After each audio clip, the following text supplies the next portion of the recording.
propriedades e constituição da matéria. Então, vamos voltar lá no inicinho de quando a gente começou a estudar química. Relembrando aí o que a química estuda, então a química ela vai estudar a matéria. Então, ela vai estudar a matéria, são as substâncias e os materiais, vai estudar então a sua constituição, as suas propriedades e as suas transformações. Lembrando que matéria é tudo aquilo que possui massa e ocupa lugar no espaço.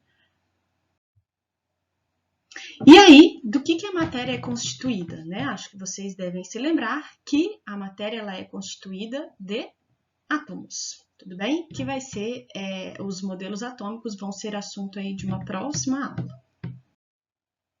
Bom, se a gente pensar então ali em um copo de água, no copo de água a gente tem um montão de moléculas de água, né? H2O. Então é um conjunto de moléculas de água. Cada molécula ela vai ser constituída por 2 átomos de hidrogênio e 1 átomo de oxigênio. Nada de novo, né, gente? Relembrando aí os nomes, então a água, ela é uma substância, tá? Muita gente chama de substância pura, mas a partir do momento que é uma substância, a gente já está dizendo que ela é pura, quer dizer, todas as moléculas que constituem esse sistema, elas são iguais, né? Então, esse conjuntinho definido de átomos, que são os 2 de hidrogênio e 1 de oxigênio, é uma molécula. O hidrogênio e o oxigênio são chamados de elementos químicos, né? Cada hidrogênio, cada oxigênio vai ser um átomo, tudo bem? Os elementos químicos, não existe um número infinito de elementos químicos, né? A gente tem um número finito. Quais são os elementos químicos que existem? Todos esses que estão aí organizados na tabela periódica, tá? E aí, esses elementos, sim, vão se combinar de diferentes maneiras, que nós vamos ver lá, de acordo com as ligações químicas, né? Se combinam, então, de diferentes maneiras para formar aí, sim, infinitas possibilidades de substâncias. Lembrando que cada elemento químico vai ter um símbolo. Esse símbolo ele começa sempre, né? Ele tem um nome, um símbolo. Esse símbolo ele vai começar sempre com uma letra maiúscula e quando forem 2 letras, a letra em sequência é uma letra minúscula. Mas como que a gente faz, então, para diferenciar as substâncias? Então, se eu tiver água e se eu tiver álcool, né? São 2 líquidos incolores, como que a gente vai fazer a diferenciação? Lembrando que a gente chega lá no laboratório, a gente não pode meter nosso narigão lá dentro da amostra para ver, é água, é álcool, né? Então, a gente vai precisar usar uma outra coisa, que são as propriedades físicas da matéria. Então, as substâncias elas são caracterizadas por um conjunto de propriedades físicas específicas. Nessa revisão, né, nessa material de hoje, a gente vai destacar as seguintes propriedades: ponto de fusão, ponto de ebulição e densidade.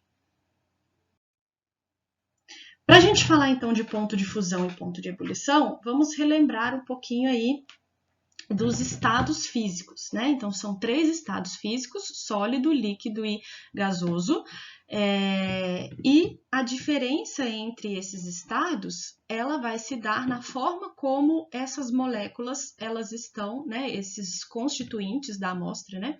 Da substância, eles estão organizados. Então, quando eu tenho um estado sólido, eles estão muito próximos e muito organizados. Então, a forma é constante e o volume também é constante, né? Gelo, uma vez que você tem um cubinho de gelo, ele vai ter aquela forma e aquele volume, certo?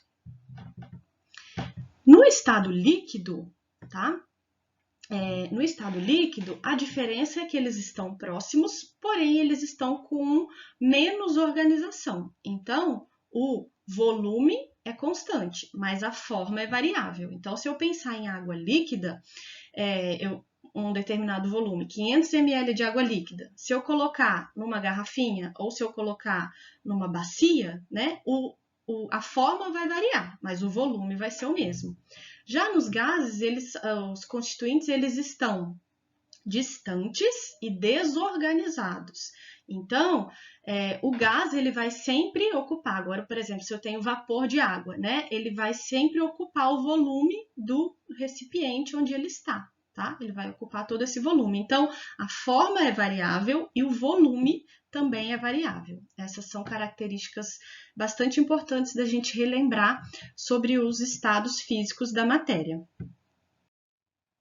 E agora, então, relembrando os nomes das transformações. Quando a gente passa de sólido para líquido é fusão. Quando eu passo de líquido para gasoso é uma vaporização. Quando eu volto do gasoso para o líquido é uma liquefação ou uma condensação. E quando eu passo do líquido para o sólido é uma solidificação. Se a mudança for direto do sólido para o gasoso, isso se chama sublimação. Lembraram? Acho que sim, né? Bom, e aí as temperaturas, então, que são as características importantes das substâncias para a gente fazer essa diferenciação, as temperaturas onde ocorre a fusão, ponto de fusão, e temperatura onde ocorre a ebulição. Tudo bem?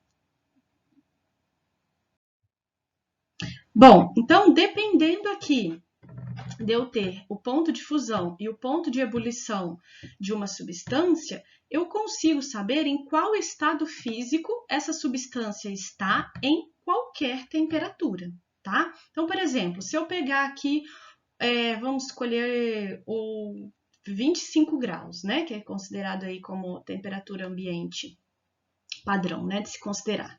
Então, 25 graus, tá? Eu vou considerar o ferro. O ferro ele está a 1538 graus Celsius, é o ponto de fusão dele, e 2862 graus Celsius é o ponto de ebulição do ferro, tá? E aí eu vou localizar aqui dentro dessa linha onde está a temperatura de interesse. Então, a temperatura que eu estou falando é 25 graus Celsius, ela está abaixo de 1538. Então, o ferro a 25 graus ele é sólido.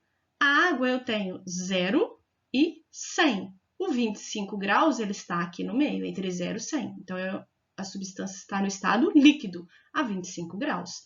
O metano é menos 182 e menos 162. 25, então, ele vai estar acima do menos 162.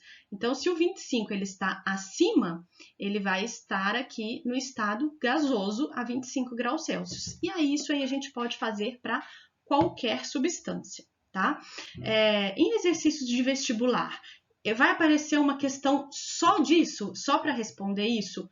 Pouco provável, mas isso aparece como uma parte importante, às vezes, para a resolução do restante da questão, tá?